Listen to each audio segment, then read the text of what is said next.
en partenariat avec Lidl. Sud Radio, les vraies voix qui font bouger la France. Christine Biet, Yves de Risbourg, les voix de l'emploi. 19h passé de 6 minutes sur Sud Radio. Bonjour à tous. Sud Radio partout en France, en FM, en DAB+, et dans le monde entier sur sudradio.fr avec en plus l'image. Aujourd'hui, ça vaut le coup pour voir les petits oiseaux sur le blouson de Christine Biet. Bonsoir. Bonsoir Yves de Risbourg. On est bien entendu avec les auditeurs de Sud Radio au 0826 300 300 qui vont nous appeler pour nous poser toutes les questions qu'ils peuvent se poser sur l'emploi, sur leur carrière, bien entendu. Et puis, comme chaque semaine, nous sommes en présence d'une invitée. Oui, ce soir, c'est une invitée et on a le plaisir d'être en compagnie de la directrice des ressources humaines France du groupe coopératif UP, donc on va essayer d'être au taquet, et qui est également la présidente de l'Association nationale des DRH. Il s'agit d'Audrey Richard. Bonsoir Audrey. Bonsoir Christine, bonsoir Yves. Bonsoir Audrey Richard. Alors, vous allez être avec nous pendant toute cette émission, vous allez pouvoir rebondir sur les questions de ceux qui nous appellent au 0826 300 300, puis évoquer aussi les différents postes que l'on va pouvoir donner, puis peut-être même avez-vous quelques postes à nous suggérer au sein de UP. Mais tout d'abord, vous allez passer l'interrogatoire, comme chaque semaine, et cet interrogatoire, cet entretien est mené par Christine Biet. Oui, donc en fait, on va parler un petit peu du parcours du groupe coopératif UP qui a été fondé en 1964. Et moi, l'idée, c'était surtout de mettre l'accent, puisque en fait, votre raison d'être, c'est de remettre l'humain au cœur du quotidien et de l'économie. Donc, je voulais savoir quelles sont vos solutions, en fait, et dans quel univers vous les trouvez, ces solutions. Oui. Alors, comme vous l'indiquez, donc c'est un groupe qui a commencé en 1964 et c'est un groupe qui a une particularité, c'est une coopérative. Et vraiment, ça fait énormément la différence parce que le mode de gouvernance est différent. Au conseil d'administration, ce sont des salariés qui sont élus par l'ensemble des collaborateurs. Ce conseil d'administration désigne également le président. Donc ça fait vraiment une différence. Et c'est un groupe qui est présent aujourd'hui dans 26 pays et nous sommes 3700 collaborateurs, avec un chiffre d'affaires de 587 millions d'euros en fin 2019. Alors cette coopérative, elle propose des solutions entre guillemets fiscales et plutôt plaisantes pour les salariés. Comment ça se passe? C'est un peu les tickets restaurants, mais pas que les tickets restaurants. Voilà. C'est vrai que vous connaissez ce qu'on propose sur les titres repas avec Up Déjeuner, mais on fait beaucoup d'autres choses. Alors en France, ça se développe aussi avec des offres autour du cadeau, avec Up Cadoc. Et nos utilisateurs sont à la fois des salariés et des citoyens, puisque nos solutions, elles sont utilisées par les entreprises, mais aussi par les collectivités. Et en ce moment, justement, nous avons contribué à l'amélioration de conditions autour de citoyens qui avaient des difficultés dans cette crise Covid particulièrement. Mais Up, c'est aussi, par exemple, du pass sport en Serbie, en Grèce. Ça peut être aussi des plateformes d'innovation collaborative ou des plateformes d'échange autour de la qualité de vie au travail, puisque c'est l'essence même de ce qu'on cherche à faire au Mexique, en Espagne, en Roumanie. Donc c'est vraiment une multitude d'offres qui se concentrent sur la qualité de vie au travail pour le salarié ou dans la vie pour le citoyen. Le site web, c'est peut-être plus ça parce que c'est tellement large pour ceux qui veulent en savoir un petit peu plus sur Up. Up.coop. On a tout ça. C'est clair. Donc Audrey Richard, vous allez rester avec nous pendant toute cette émission pour rebondir. Vous allez le voir sur ceux qui nous appellent au standard au 0826 300 300, ce qui est le cas dès maintenant. Sud Radio, les voix de l'emploi, on vous rappellera. Et oui, on vous rappellera, vous savez, c'est la fameuse petite phrase que souvent on reçoit par mail ou suite à un courrier, et puis on parle pas toujours. Là, c'est Andrea qui nous appelle pour nous parler de son interrogation du jour. Bonjour, c'est Andrea de Toulon. Je suis à la recherche dans l'emploi et j'ai reçu hier un mail d'une entreprise qui souhaite me faire passer un entretien vidéo différé. Alors, je n'ai jamais eu ce type d'entretien. Du coup, comment je dois m'y préparer? Si vous avez quelques conseils, merci par avance. Au revoir. Alors, on connaissait l'entretien en visio. En ce moment, on est tous zoomés, si j'ose dire, avec le télétravail et autres. Alors là, l'entretien vidéo différé, qu'est-ce que c'est que ça? Qu'exé. Alors effectivement, l'entretien vidéo, on en avait parlé dans une autre émission. Donc ça change pas au niveau de la préparation. C'est pour ça que je rebondis. La préparation, c'est on check l'équipement, on regarde si tout fonctionne, on a une tenue adéquate, on met ses petits papiers, on choisit un endroit calme, etc. Ça ne bouge pas. Alors l'entretien vidéo différé, c'est en fait, j'allais dire, ça remplace un peu la présélection téléphonique, c'est-à-dire que le recruteur va préenregistrer des questions et il va envoyer un lien au candidat alors ça c'est le plus, va pouvoir choisir le moment où il va passer l'entretien, donc il va pouvoir être au calme, etc. En revanche, il ne peut pas préparer les questions et il va avoir de 30 secondes à 2 minutes pour répondre à ces questions préenregistrées. Alors qui peuvent être des questions sur le parcours, sur l'entreprise, mais ça peut être aussi des tests, ça peut être aussi un QCM, etc. Alors, le grand plus quand même, c'est que là, ça ouvre, moi je trouve, le champ des possibles pour des profils peut-être plus atypiques, puisqu'on est vraiment sur ce qu'on appelle les soft skills, c'est-à-dire la personnalité, la spontanéité. Parce qu'on peut pas, a priori, on peut pas réenregistrer le message, et en revanche, le recruteur va pouvoir visionner plusieurs fois. Le petit moins peut-être, c'est qu'il y a moins d'interactivité, moins d'échanges, il y a moins le feeling, voilà. Mais après, si on est sélectionné, il y aura un entretien, on le souhaite évidemment dans les semaines à venir ou les mois à venir, un entretien physique. Mais c'est vrai que ce plus-là, c'est d'ouvrir la porte quand même à des gens qui auraient peut-être pas pu passer ce type d'entretien. Après, j'allais dire la préparation, c'est simplement, entre guillemets, de pouvoir gérer un chronomètre, parce que c'est vrai que ça va très très vite. Mais ça met en avant, encore une fois, la spontanéité. On n'est pas là pour décrocher les marches de Cannes, hein, ou un César ou un Oscar. Donc il faut vraiment, j'allais dire, être détendu et puis montrer plus ce qu'on a dans le ventre qu'un parcours qu'on va dérouler. Cela dit, le blanc, comme on dit, est fatal. C'est-à-dire qu'on vous pose la question, quelle est votre principale qualité? Si vous êtes là, attendez, alors vous ratez la tête. Oui, alors dans le cadre de la préparation, il faut effectivement être relativement synthétique. Oui. Après, encore une fois, il est possible de réenregistrer.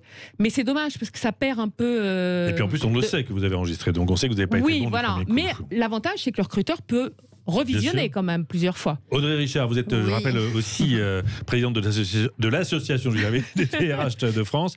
C'est un process qui est souvent utilisé par les DRH, ces entretiens différés. Oui, alors c'est de plus en plus utilisé. Ça nous permet, nous, en entreprise, de gagner du temps. Et Christine, comme vous le soulignez, d'avoir d'autres natures et d'autres profils de collaborateurs potentiels futurs. Et on voit plusieurs types d'entretiens différés. On peut avoir l'entretien où on demande au candidat de résumer son CV en vidéo. Donc il se filme tout seul. On peut avoir l'entretien différé comme vous l'avez souligné. Automatisé, hein ? Oui, avec des questions où là, c'est intéressant pour le recruteur puisqu'il a les mêmes questions et il peut en effet comparer et sélectionner. Et on a aussi l'entretien échange tête-à-tête. Vous disiez que ça allait se transformer en entretien physique. En ce moment, c'est difficile de procéder à des entretiens physiques. Donc aujourd'hui, on est contraint et on utilise. Juste une petite anecdote. Il y a quelques mois, je cherchais à recruter un jeune en volontaire international d'entreprise. Et on a procédé en visio de cette façon-là. Et panne de courant chez lui. Donc on a fini l'entretien à la bougie. Juste pour souligner que même si vous avez un incident, un problème ou un trou, c'est pas grave. En fait, le recruteur, ce qu'il voit aussi, c'est comment vous réagissez, comment vous appréhendez la situation. Si la bougie était pas loin, c'était un peu préparé son truc. Hein. Non. Et j'ai plus de sous, on m'a coupé le courant, engagez-moi. Non, mais c'est important de souligner ça, c'est-à-dire de dire et redire aux candidats qu'il n'y a pas de bonne réponse. Il y a autant de CV qu'il y a de candidats et il y a autant de réponses qu'il y a de candidats. Voilà. Le mot d'ordre, c'est soyez nature au lieu d'être soyez naturel. Authentique. Alors évidemment, il faut quand même préparer. Renseignez-vous sur l'entreprise, bien sûr, et mettez en valeur vos compétences. Mais il n'y a pas de réponse. C'est votre réponse. Nous, ce qu'on cherche en tant que recruteur, c'est quelqu'un d'authentique. Andrea, vous avez toutes les ficelles pour bien vous préparer à cet entretien différé. Puis pourquoi pas, rappelez-nous pour dire comment ça s'est passé. Sud Radio, les voies de l'emploi, le bon poste. Alors le bon poste du jour, alors vraiment c'est un hasard, vous allez voir. Dites-nous tout, Christine, c'est le bon DRH, poste mais c'est du pas jour. que ça en fait. Non, c'est pas que ça. Effectivement, je voulais mettre en lumière la fonction de DRH. Alors d'abord, effectivement, pour Audrey, qui nous fait le plaisir d'être là ce soir, mais aussi, on a vu dernièrement dans l'actualité ce qui s'est passé. C'est pour montrer que c'est vraiment un poste de chef d'orchestre, puisque c'est quelqu'un qui fait à la fois l'administration du personnel, la formation, la gestion de la paye, le recrutement, les relations sociales, développement des compétences, qualité de vie au travail, marque employeur. C'est le couteau suisse de l'entreprise. C'est le couteau suisse, mais c'est vrai que ce sont des personnes qui sont très méconnues et on parle tout le temps de l'administration du personnel, des plans de restructuration, des gens qui se font arracher leurs chemises, voilà. Mais il ne faut pas oublier que dans DRH, il y a quand même le H d'humain et je pense qu'il y a un avant et un pendant là, et il y aura forcément un après. C'est un poste qui est en pleine révolution, puisque aujourd'hui, qu'est-ce qui se passe? Il y a la digitalisation qui est très importante, et puis il y a quelque chose de formidable, c'est qu'on replace l'humain au centre des RH, ce qui était peut-être un peu moins le cas avant, puisque justement les DRH étaient quand même relativement débordés par l'administration au sens large du personnel. Et aujourd'hui, ils sont plus des facilitateurs pour les collaborateurs. Au niveau de la formation, on reste pareil, hein, plutôt école de commerce, RH, bac plus 5, gestion RH ou droit des affaires, droit du travail, ou sociologie et psychologie, c'est pas mal. Les rémunérations sont de 3 500 € à 8 000, voire plus, ça dépend des entreprises. Et je tiens quand même à souligner que quand on est diplômé, on ne démarre pas des RH, hein. On démarre quand même RH, RRH, enfin il faut quand même de l'expérience, une certaine maturité. Mais je tenais vraiment à en parler parce que c'est un métier très difficile, très compliqué, et ce sont des gens qui sont un peu les mal aimés, on va dire. Donc voilà. Audrey Richard, il y a vraiment des gens qui veulent absolument être DRH, il y en a qui veulent être médecin, le pilote de ligne. Il y a des vocations? Vous en avez une devant vous. Ah, voilà. Et le métier de DRH, en effet, il a une image assez cornée. Il est assez peu connu parce que on parle d'une partie de notre travail.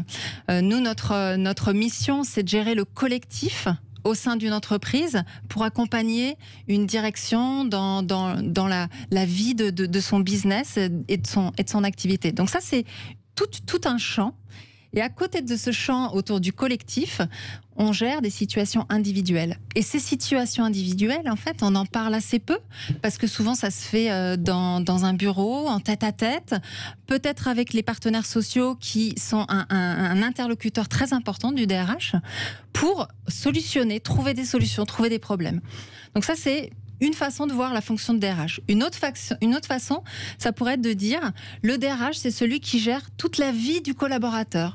Donc déjà, même avant son entrée, puisque c'est lui qui va discuter avec les écoles pour trouver des stagiaires, avoir une place pour faire un forum et présenter son entreprise et ses métiers, qui recrute, qui accueille, qui intègre et qui s'occupe des collaborateurs dans leur parcours d'évolution professionnelle, dans leur augmentation, dans leur promotion, dans leur discipline parfois, pour recadrer les choses, c'est vrai, et qui s'occupe aussi des sorties d'entreprise, parce qu'il faut soigner, parce qu'un collaborateur dont on a soigné une sortie, c'est peut-être un collaborateur qu'on va retrouver quelques années plus tard et qu'on va de nouveau recruter.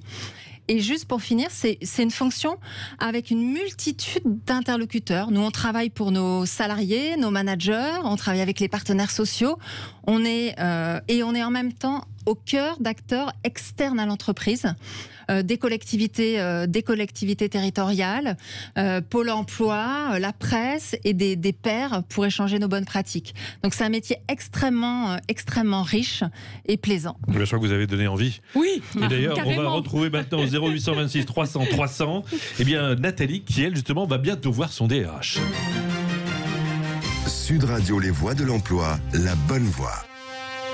Nathalie est au standard du 0826 300 300 pour nous parler de une petite question qu'elle se pose suite à un coup de téléphone qu'elle a reçu ces derniers jours. Bonjour, c'est Nathalie de Saint-Étienne. Je vous appelle car mon entreprise se restructure et je suis invitée à rencontrer mon DRH pour évoquer avec lui ce qu'il appelle un reclassement. À votre avis, de quoi s'agit-il? Est-ce une opportunité d'après vous? Merci de vos éclaircissements. À bientôt. Alors Nathalie, tout de suite. Alors oui, à tout de suite. On va vous répondre. Alors effectivement, vous voyez déjà sur le ton, le mot, oui, non mais on stressée, sent une crainte parce qu'il y a le mot DRH et il y a le mot reclassement. Ça fait beaucoup. Alors, et l'entreprise se restructure. Oui, voilà. Alors effectivement, Audrey en parlera mieux que moi. Reclassement, il y a beaucoup de cas où on propose des reclassements. Ça peut être aussi des inaptitudes médicales, ce qui n'est pas le cas. Alors, moi, j'ai toujours le verre plein, c'est-à-dire que ça peut être un nouveau départ, ça peut être une possibilité d'aller dans une filiale, ça peut être la possibilité d'aller dans un autre service. Il y a eu des cas où on demandait à des commerciaux d'aller au service marketing, par exemple. Donc, encore une fois, ça peut donner lieu à un nouveau projet professionnel, à un nouveau diplôme, une formation, un accompagnement. Donc, moi, je crois qu'il faut vraiment, encore une fois, je fais toujours mon parallèle avec la vie privée, mais c'est comme un divorce. Une fois c'est acté, côté, on se dit finalement sortir, faire un peu la bamboche, enfin bon pas en ce moment, mais ça peut être sympa. Comme quand les enfants sont élevés, ils partent, on dit oh là là, et puis finalement on retrouve une vie très différente. Donc moi je pense que le plus important, et encore une fois on revient sur la rubrique d'avant, il faut en parler avec le ou la DRH pour jauger en fait les propositions et les alternatives, et ne pas tout de suite imaginer que on va se retrouver sur le carreau, ou que c'est de la placardisation, ou que c'est une façon de pousser les gens à une pré-retraite, ou voilà. Non, forcément, il peut y avoir quelque chose de formidable et de très positif qui s'en dégage, non, Audrey ? Alors, je dirais que, et je m'adresserai à Nathalie. En fait, Nathalie, votre DRH, il vous parle à vous. En fait, il vous propose ce rendez-vous pour parler de vous. Et ça, c'est très important. Donc, faut juste pas avoir de crainte et justement y aller avec plaisir pour parler de votre parcours professionnel. Et un reclassement, ça permet, comme vous le soulignez, Christine, de peut-être changer de métier ou évoluer sur son métier. Et il vous propose un reclassement sur un métier porteur, un métier qui a du sens dans l'entreprise aujourd'hui. Et les entreprises qui font ça, ce sont aussi des entreprises qui regardent quels sont les nouveaux métiers, qui font de la prévision, de la gestion prévisionnelle des compétences, et qui misent sur la mobilité interne. Donc, faut y aller sans crainte et au contraire. Et puis, c'est aussi l'occasion pour vous de peut-être développer davantage vos compétences avec une formation complémentaire. Donc, tout va bien. Bon, Nathalie, ne panique, parce qu'on vous sentait un peu fébrile. Oui, au fond, le ressenti, l'interprétation. Mais c'est vrai que l'ambiance générale aujourd'hui, l'entreprise va se restructurer, on va vous reclasser. Ça, au départ, ça peut être pris effectivement de manière un peu négative, mais au contraire, il faut positiver et se dire c'est peut-être effectivement l'occasion de me retrouver plutôt bien dans un job que je n'imaginais pas. Et puis, comme dit Audrey, c'est aussi l'envie de garder les gens. Parce que sinon, on dit voilà, on licencie, congé, au revoir madame. Là, ce ne sera pas le cas. Voilà, Nathalie, vous aussi, n'hésitez pas à nous rappeler au 0826 300 300 quand vous aurez passé votre entretien avec votre DRH pour nous dire si ça s'est bien passé. Et puis, j'espère que vous aurez le sourire et que tout ira bien. 19h passé de 23 minutes dans ces voies de l'emploi avec Lidl. Il est temps peut-être d'ouvrir cette fameuse boîte à job. Sud Radio, les voies de l'emploi, la boîte à job. Alors, dans la boîte à job de cette semaine, déjà, on va regarder ce que nous propose notre partenaire Lidl, qui a également, je vous le rappelle, plus de 1200 annonces. 1340 emplois aujourd'hui, il y a 2 minutes exactement. Voilà, donc vous voyez, si vous cherchez du boulot, il y en a, et pas simplement des boulots qu'on peut imaginer dans la grande distribution. Il y a des boulots d'architecte, il y a des boulots de directeur, il y a des boulots de géomètre, même parce qu'on construit les magasins. 3000 recrutements par an. Donc là, c'est un poste de responsable des ventes, secteur grande région Nord. Il y a plusieurs postes à pourvoir. Donc la fonction, c'est de mettre en œuvre de manière opérationnelle le concept commercial de l'enseigne, accompagner les responsables de supermarchés, animer le secteur sur le plan humain, conduire les équipes, assurer l'interface entre les supermarchés et la direction de l'entreprise et garantir la bonne application de la politique de l'enseigne. Le profil Bac+5 école de commerce ou Bac+4 avec 3 ans d'expérience en management et une mobilité à minima régionale sera nécessaire parce que les évolutions sont très rapides chez Lidl. Au niveau de la rémunération, on est à 3 820 € plus ça démarre pas mal. Une voiture, quitte à démarrer, on démarre aussi avec une voiture de fonction à l'issue de la période d'essai et il y a une formation personnalisée de plusieurs mois pour appréhender toutes les facettes du métier. Voilà, 3 800 € pour ce job chez Lidl, c'est intéressant. Quoi d'autre ? Alors, des conseillers en insertion professionnelle. Et là, c'est pour un cabinet d'accompagnement en évolution professionnelle qui s'appelle Axis et qui recrute pour Paris, Montreuil, Antony, Bobigny, Nanterre. Donc, c'est accompagner des demandeurs d'emploi avec des ateliers collectifs, des entretiens, etc. Il faut une expérience ou une formation qualifiante. Profil recherché, plutôt des gens souriants, énergiques, dynamiques. Vous trouvez ça sur Indeed et la rémunération est de plus de 2500 € par mois. Une petite dernière. Et une petite dernière pour les étudiants, les étudiantes qui nous écoutent et qui cherchent un peu. Complétude, spécialiste du soutien scolaire, recherche énormément d'étudiants pour toutes les régions de France et notamment pour Nantes, pour Rez, pour le Loroux-Bottrop, pour du soutien scolaire en mathématiques, en anglais, etc. On est quand même sur des rémunérations de plus de 25 € bruts par heure.